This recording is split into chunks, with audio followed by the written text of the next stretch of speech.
आपण पाहत आहात कराड टुडे न्यूज।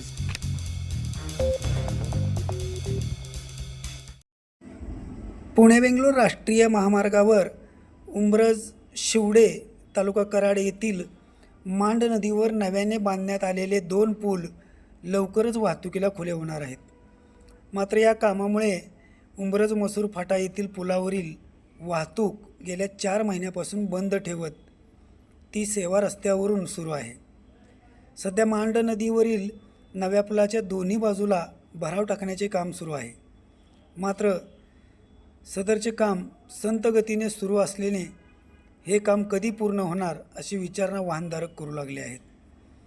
गेल्या काही दिवसापासून पुलाचे बांधकाम पूर्ण झाले आहे, मात्र दोन्ही पुलाच्या दोन्ही बाजूस भराव टाकण्याचे काम सुरू केले नव्हते।